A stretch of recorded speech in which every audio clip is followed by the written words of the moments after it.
right, here we are with our special guest today, Brandon Young. Welcome to our channel. Thanks for having me, man. Looking forward to it. Thanks to you. It's a pleasure, really. And we just met actually a couple of weeks ago. We were in Tokyo at the Seven Figure Seller Summit. Good times. That was an incredible time. That was our first time in Tokyo. I had heard from so many people that it's one of the best cities on earth, and I was looking forward to it, and it exceeded expectations. It was Wow. even better. Like I would live there. I think it's phenomenal. The people, the culture, the food, like everything is awesome about it. That's amazing. I wouldn't personally live there, because been traveling around Asia for a while, been based in Asia for like 9 years right now, started in China and then Hong Kong, now Thailand. But I do understand it's amazing. What's your So favorite then? Where would you live, like ideally? Because you're in Thailand now, right? yeah, so I'm really good with Thailand right now. I spend a lot of time in Korea as well. But it's just amazing here. And the funny thing is that we're actually working a lot with Amazon Global Selling. We are, I mean, my agency, we are pretty much the only foreign agency in Bangkok that is only doing Amazon, because there is some other Yeah. agencies that are Thai speaking. And but let's say on a different level, we are the only one here in Bangkok, and then you have a lot of guys in Chiang Mai. So I'm really good with Thailand right now. I used to love Hong Kong, but we had all of these issues with Hong Kong. You know it very well. And you Yeah, just there's a came back lot of from. lot of political unrest in Hong Kong. So what about Thailand specifically? Like, why would you choose Thailand? I mean, cost of living, the people, the food, like what is it about Thailand over Tokyo? Oh, okay. So let me tell you, for Japan, I got my personal view. It's a cultural aspect. I heard so many of my friends, getting into this loop, into this black hole of Japanese culture, and they can't get out of there.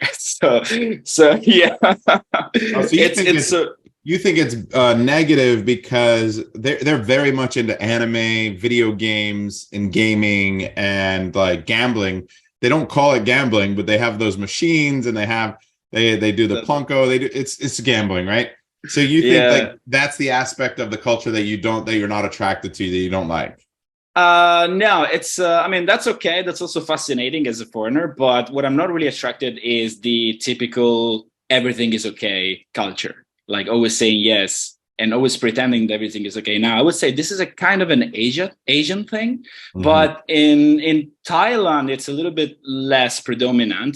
We have a lot of foreigners very integrated here. There's a lot of business, and for me personally, as maybe someone here who's following this channel might know, I'm doing different kind of businesses. I also have doing some real estate business in Phuket, so I really have to be here. And we talked about this as well, like work-life balance. I'm also doing some events, or we are providing services to five-star hotels here in Bangkok. So I have to be here. It's a good place for me. But it's completely different from what you are doing, for example. I Yeah. know you just came back from China. How was it? It was awesome to be back in China. I like China a lot.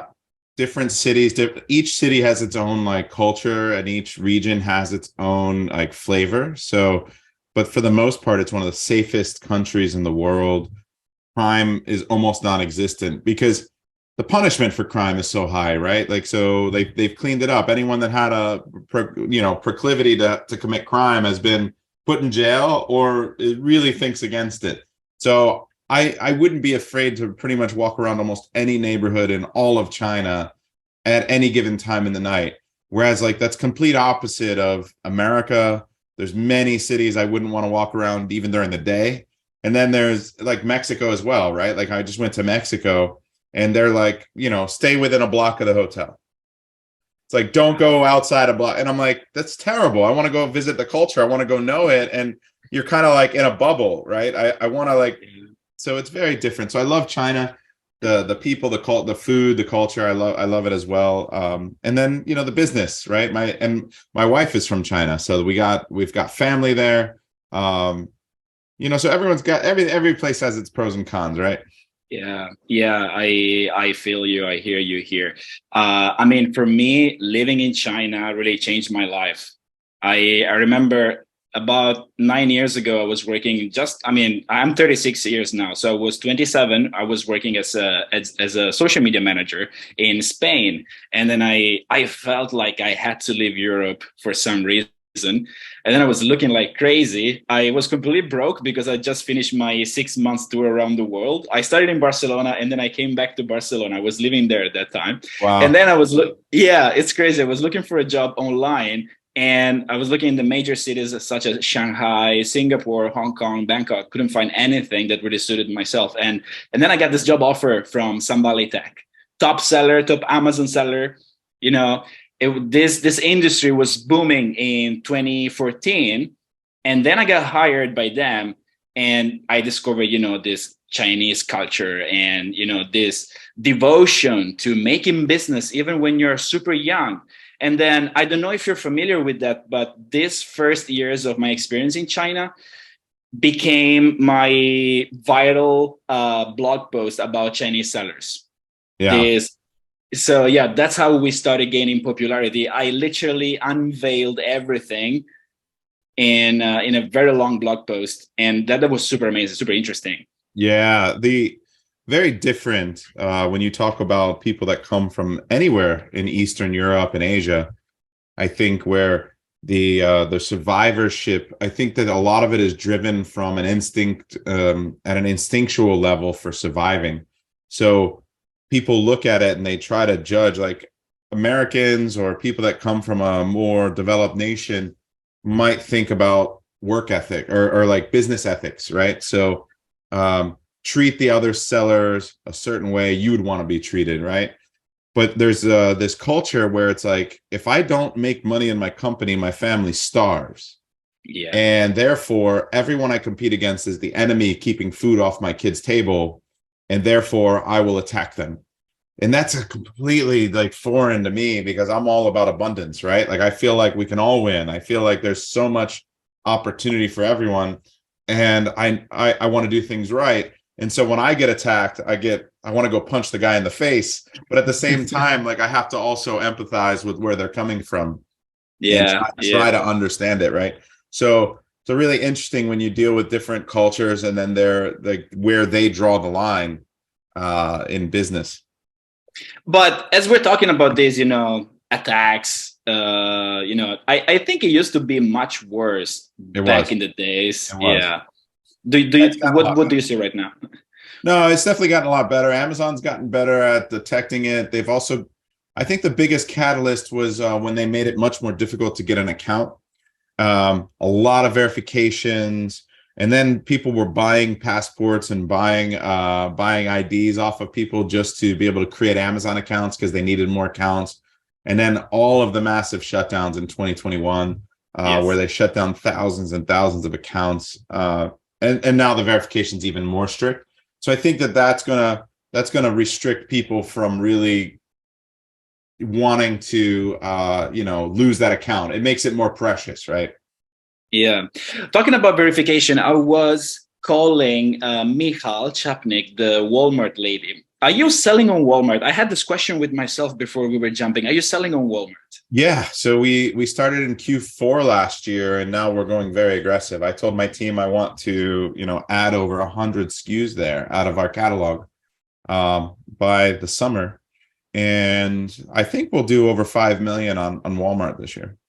That's amazing. I mean, she actually gave me a lot of updates of what's going on. It was just 2 days ago. We will publish this video very soon, and we'll make sure that you guys can get in touch with Michal. It gets super interesting. Less competitors, more opportunity, not that many users. It's a big, great secret right now. It's the Walmart fulfillment. The fact that they made it similar to FBA. Yeah. It's incredible, right? Like now that's the same supply chain. My team knows it, right? It's like get inventory in. The marketing is easier. The algorithm's simpler. They value, if you're Walmart fulfillment, they told me that impacts keyword ranks, whereas like Amazon denies that and probably doesn't do it, but it's more about performance. And so it's so easy now to win. And the cost per click, this is a big secret. I don't know. Yes. Right? Yes. The pay-per-click cost per click is like a fifth of what Amazon is. We're paying like 20 cents a click on some keywords. And Yeah. just don't tell anyone.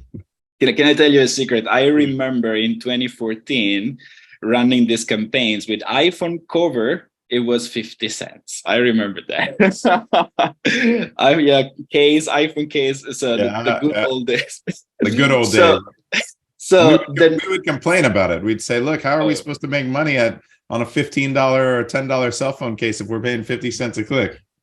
well, we can two ways here. First, don't sell iPhone cases, and second, install Data Dive to help Data to Dive help would you. tell you not to sell a cell phone case, that's for sure. Definitely not. But so we're here to talk about Data Dive. So the next question to connect with Walmart is Data Dive able to gather data from Walmart, or is it gonna be It's in the works. So we're amazing? working with the Walmart team. We're hoping to get that developed out. So yeah, the goal for us is to be multi-channel.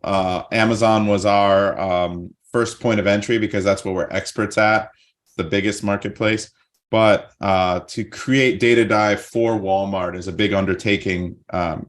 There's a few things they need to do that would help us tremendously. And if we can work with them to do that, then it's going to go faster and the data would be even better. The problem is their keyword search volume is not precise, right? It's low, medium, high. So when we run an algorithm to tell you how important a keyword is, we're using real search volume, as close to real search volume as you can get. And now we're starting to verify with Amazon. So that's not going to cut it. We don't want to be, guessing, Yeah. right? Like I hate guessing. So we're hoping that we can work with them to start getting more exact data. Yeah. Now there is this big run into getting also data from Walmart, because I see just a big opportunity. But anyway, we're here to talk about Data Dive. It's an amazing intro what we had. I memean, we could stay here talking for hours. I know this. And so guys, as we're here, I want to share with you a little anecdote, a little funny story. The first time I heard about Data Dive, it was, I think, 2021. Is that correct? When you guys launched around 2020 or 2021? So 2021, we launched into beta with just Inner Circle members, the end of 2021. Yeah. Yeah, I remember Howard Tai, our friend, he told me, hey, Brandon Young is developing this tool. You should take a look. And I was like, ah, man, I'm not a tool guy, really. And then when I took a look at that, I was like, wow, mind blowing, really, because if there was a tool that I was waiting for, it was exactly this one. And it's amazing because I've been using it now for 2 years around. Yeah, since the beginning, and we have seen it growing with my team. It's really amazing. So, do you have anything new to show us about Data Dive? I don't know if you want to share your screen, if you have some, golden nuggets to give to the audience here. So there might be something on my screen that's okay, great. I know you know all about the team management and project management tools. I'm sure you're going to cover that. So basically, you can create a board view now, and you can use it to manage projects. So every single product dive becomes a project. And so when you got a team that basically does a lot of research to fill their pipeline of potential product, you get overwhelmed, right? Like hundreds and hundreds of sheets and projects. So now we make it easy to bucket them, to tag them, to assign them to different teams, and then you can keep your teams. So that was really cool that we built that in, because we know what it takes to scale to 50 million and up, and it takes a lot of organization, right? But let me jump into a product here. If I go in here, I want to just go to something that I just researched here. Let's do this diaper bag.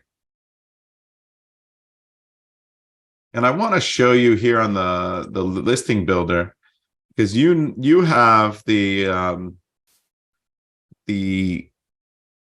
latest version, but you don't have the beta version that's releasing in the next week or so. So I want to kind of spoil that.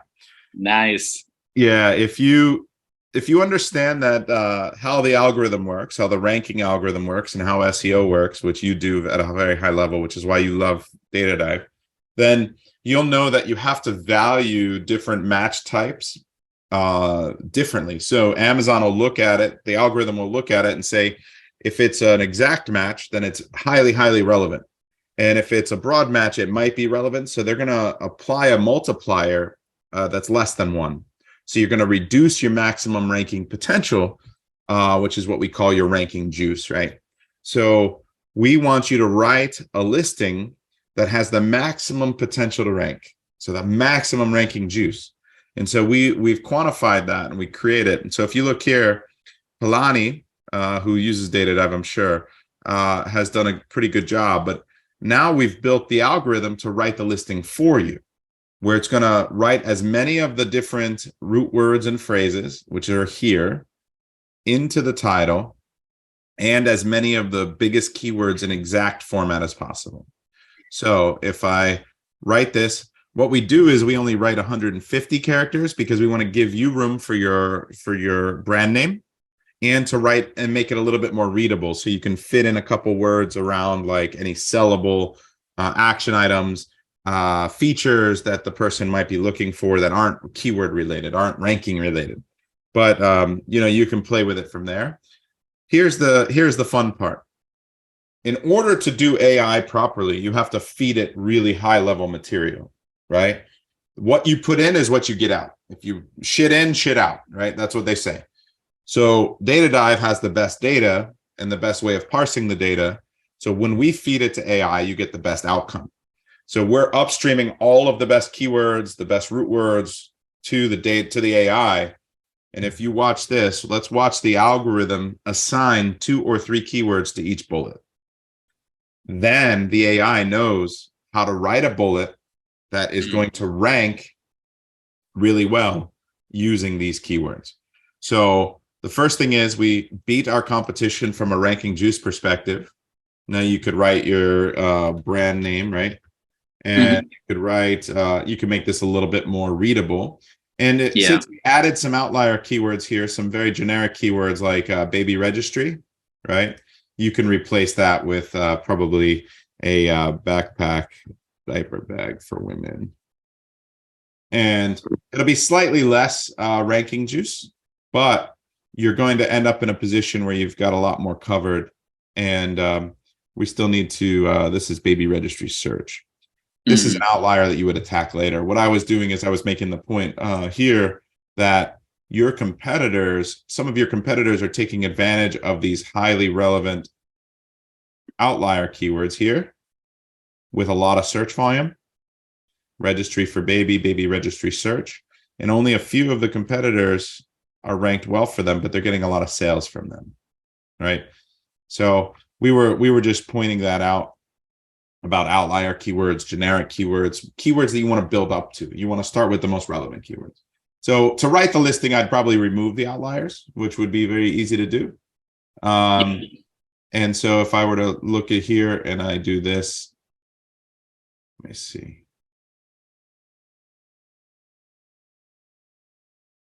Let me remove those. Let me go back to the listing builder and write it again. This is super interesting.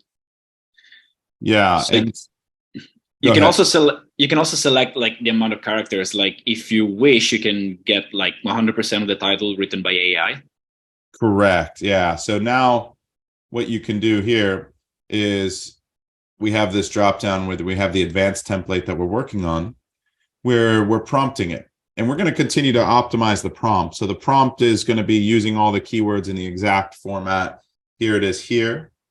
And when you generate it, it's going to give you the topic for each bullet. It's going to write the bullet, and then you're going to be able to feed it over. Now, the AI, we're working on the prompt to make sure it uses those keywords in exact order, right? So we're still finalizing that. But here's bullet 1. Dad diaper bag backpack with plenty of pockets that fit all your baby needs, perfect for day trips or long travel. Oh my God. Oh my now God. we can populate, and now our bullets are written exactly as we need them with the keywords that we needed. And we're going to crush our competition from a ranking juice perspective. We're going to be more readable. We're going to be more marketable. We don't need to speak English well. So international sellers from all over the world can now write readable high converting bullets that will help them rank higher. And I have a question here. You said we're going to smash our competitors, but we do know that you need to actually have a higher ranking juice. How do you make sure that, I mean, is there like a future in data dive? Probably you're not that's telling me. the optimized ranking juice is what the algorithm does first. And then the AI will feed from that. So you will automatically already have a new listing that is better than all of your competitors, right? Well, that's the goal, right? So in order to make sure you have a listing that's better than your competition, you first need to make sure the data is good, but you should have verified and vetted the design of your product and the offer of your product before you even place the order of the product, right? So yeah, we're under the assumption that you've done the homework, that you've polled the audience, that you've used some kind of tool to make sure that your type of design is going to convert better than your competition. Now all you need to do is use Data Dive to write a listing that's much better for ranking and optimization and relevancy and SEO. And then you need to drive the traffic, and that Amazon helps you, or Data Dive now helps you drive that traffic too, in a way that is going to be much more efficient for you when we consider a few of the rules of how PPC works. So the fact that we're large sellers and we understand and we have hundreds of SKUs and we run a lot of PPC, we spend hundreds of thousands a month, then we're able to understand how PPC works. So if I look over here and I import these PPC keywords, I think I may have already done it here. Let me do it again because I want to get rid of the baby registry, right? Let me reset. What I'm going to do is I'm going to say, okay, this is a brand new product. I've optimized the images for conversion and click-through rate. I've got a design that I know is going to be better. And now I've got a listing that's written better from Amazon's ranking perspective. Let me go turn on keywords to drive traffic, conversions, add to carts, and events that are going to fly me up the keyword ranks.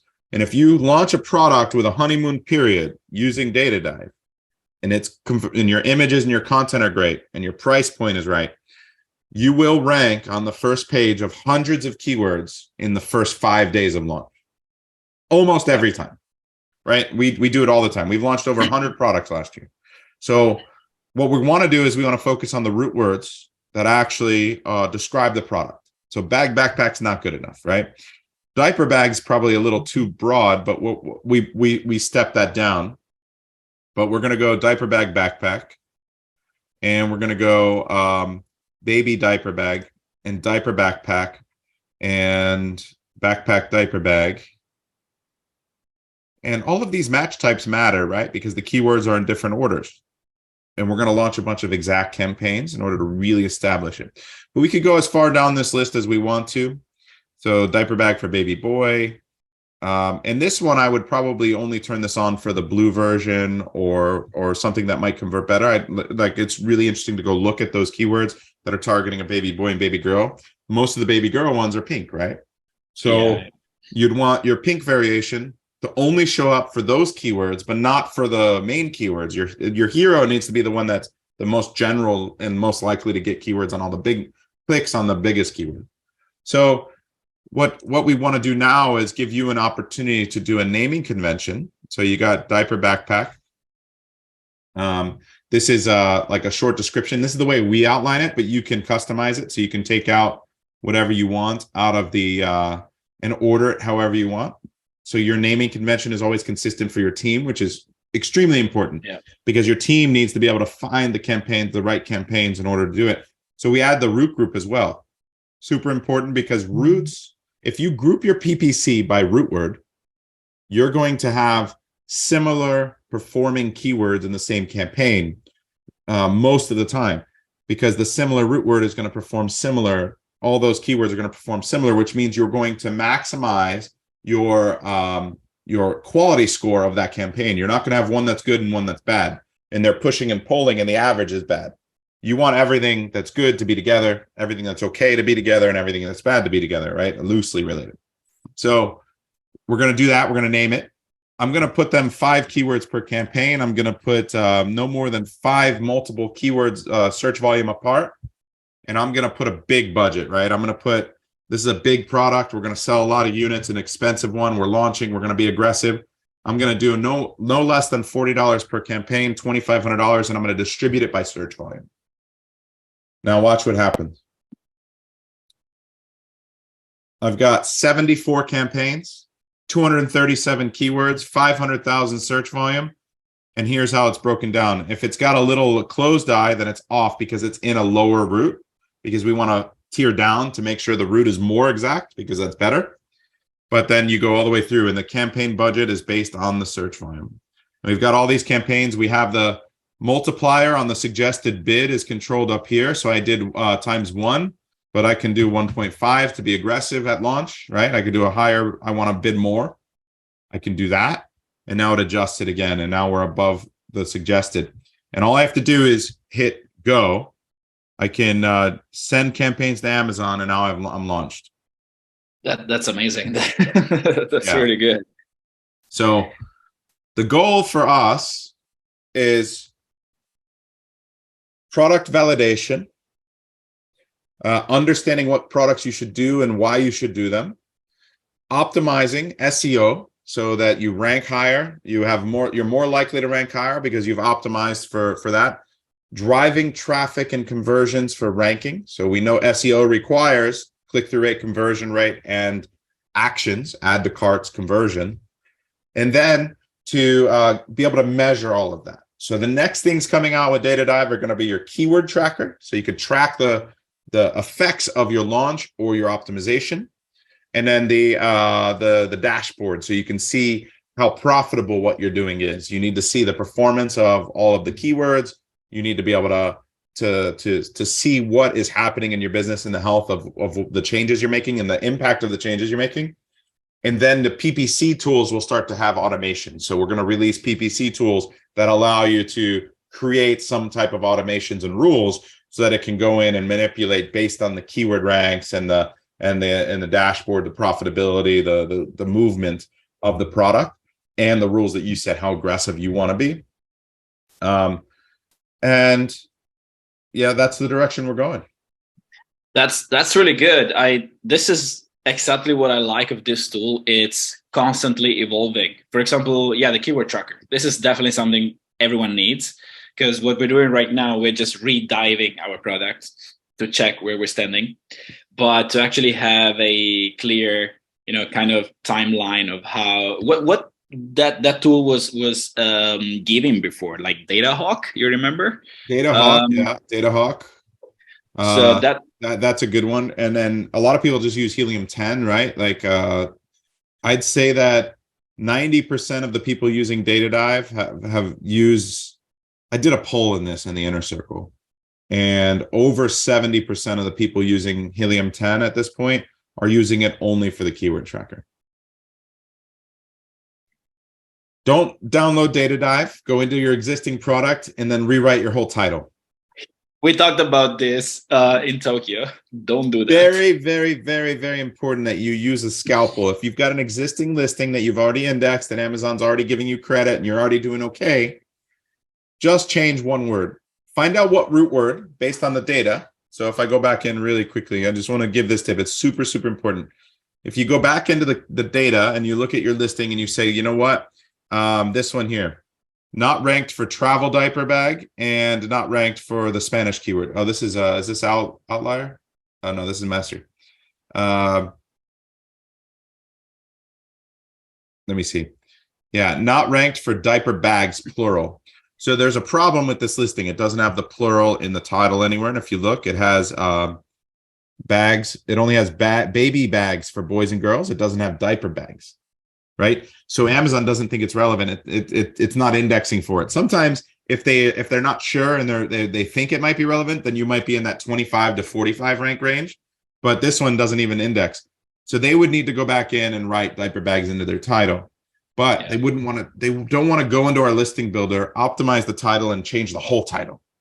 That's going to be a big problem. Now the algorithm needs to come in and read the whole thing again. And you're going to end up in a problem where a lot of the quality score you had developed, all the trust you had built with Amazon that those keywords were relevant, that were pushing your ranks, it's going to change. Exactly. You're forcing a whole new indexing. So find the weakness in your listing. There might be several, but just pick one keyword. Take out something that's not really important, and then place one new keyword in that has that root word that you were neglecting, and then see what happens. within 10, 12, 6, 8, 20, 10, 12 hours, really fast, you're going to see movement in your keywords. And it's going to go down. You want to go back to the last title right away. If it goes flat, it means you need to push more traffic. If it goes up, you need to, you might still need to push new traffic, but that's a good thing. And you want to sit on that for a little bit before you make another change. Wait a few days. Yeah, that was actually my next question. Like, how do you behave normally with PPC? How do you support, you just said it pretty much. Yeah. So I'll push a lot more traffic by just clicking one of the routes in the PPC tool. We clicked a lot of routes at launch. We want to launch really wide and hit all the keywords, right? We were launching for a ton, 200 and something keywords. What I recommend when you want to push a rank because you need more traffic on it is to go really wide with keywords that share that root word. So I would go in and I would look at all the keywords that share diaper bags as a plural, and I would turn on, 10 campaigns with 50 keywords. And what that's going to do is every single action from all those is going to help me rank more for that big keyword. A lot of people do it the wrong way. They go and they put a $10 top of search bid on diaper bags and they just, slam a bunch of money at it for one keyword, but it's not enough traffic. It's not enough actions. It's not enough add to carts. Your competition is getting credit from many places, so they're going to beat you. Yeah. Difference between long tail keyword, short tail keyword, and do your research. So see all the keywords related. Don't just focus on one. This is amazing. We covered a lot of things. I actually have I have one question here. It was given to me by one of my team members. Are you currently in Data Dive when you export the MKL? Because we actually use the Excel file, the offline version, because it's easier for us to just and then to store them and to create the listing. Currently, I think the search terms are counted in characters. Are you evaluating to count them in bytes instead? That would make it easier. Yeah, I've always wanted to err on the safe side, because what happens is if you do it in bytes and then you make a mistake and you try to push the envelope, you can de-index your listing. Yeah. So your title will suddenly de-index, and then when you bring it back and you fix it, you might not realize it right away. So all your keyword ranks drop, your sales drop, and then you realize it a day later or later. Then you need to be re-indexed again. It becomes a huge problem. Yeah. So we use characters just to be on the safe side, but you can choose to remeasure it because we allow you to go over. So you can remeasure it. Maybe that's a good point, though, is that we can give you a bytes reading right below the character reading so you can see both. Would that help? Yeah, I think that would be perfect, actually, to having them both. And also one thing, this is more like a practical thing that happened. Sometimes some keywords in Data Dive don't really show. Why this is happening? Is this a bug? Like, is it going to be fixed, or what is it? Like, it depends. 99% of the time, they're just on the outlier. Okay. Yeah. So when I look at it, I've had several questions, and I've had like maybe 10 or 12 people that have told me, hey, I'm missing one of my big keywords that I'm doing well on. And I'm like, okay, well, let me see your dive. There's two reasons. One is they didn't pick all the best competitors or enough competitors. So the key is to make sure that you've got the best sellers that are most likely. And then the second thing is that maybe it's more of a generic keyword, or a keyword that only you and one other guy are taking advantage of. And so it would be here. And so if you click here, you're more likely to find these big keywords. So baby shower gifts, baby registry search, baby gifts, diaper bag, totes, like even the tote keyword, because this is a backpack, right? And the tote keyword is in the outliers. So you're selling a diaper bag, and usually you're doing okay on tote, and you're like, where's my keyword? Well, a lot of times it's here. Yeah, that makes sense. Definitely makes sense. Also because, especially if you're not putting your own listing there, you're probably not going to see the keywords that you have already. Always do your best to put your own listing, which is why we have the tray function. So if you go through several keywords and then you just keep adding them to tray from different. So here's my SOP for creating a dive that's super, super, super robust. That's interesting. Okay. Yeah. Is to look at several big keywords that are different from each other. So two different routes, and look at the results and try to find at least 2 or 3 different subcategories that people are stuffing it in. So you'll find that diaper bag can be found in maybe 3 different subcategories. One of them is not that relevant, 2 of them could be relevant. One of them is like super relevant, right? So, but in order to find the best sellers, to find out how they're getting their sales, which is different from the others, because I want to know all of them, because I want to optimize for all of them. I want to be better than everyone, right? So I need to go on several keywords, several subcategories, and add them all the best sellers to my tray, and then do the dive from here. So create a new or to override an existing niche. So that's going to make sure that's the SOP to make sure you get the best data. Yeah, we did exactly the same today. We were recording this video where we were diving. We were making a dummy listing for a coffee mug, a thermal coffee mug, tumbler. Is that how you call it? And our top sellers were showing up in 2 different categories, because we also go into the BSR page. And yeah, so we had this, like, coffee mugs subcategory, and the tumblers, I don't remember right now, but it did make sense. And I was like, reasoning with my team member who we were live doing this this demonstration, and I was saying, yeah, it would make sense if you actually see yourself, if it makes sense to get bestsellers from different categories, and then you're backing me up here. So yeah, that's a good thing. Brandon, I think this was amazing. I would stay here talking with you about Amazon Rank for 2 hours, 3 hours, but it's we want to keep our videos short, but maybe we can do a follow-up later on.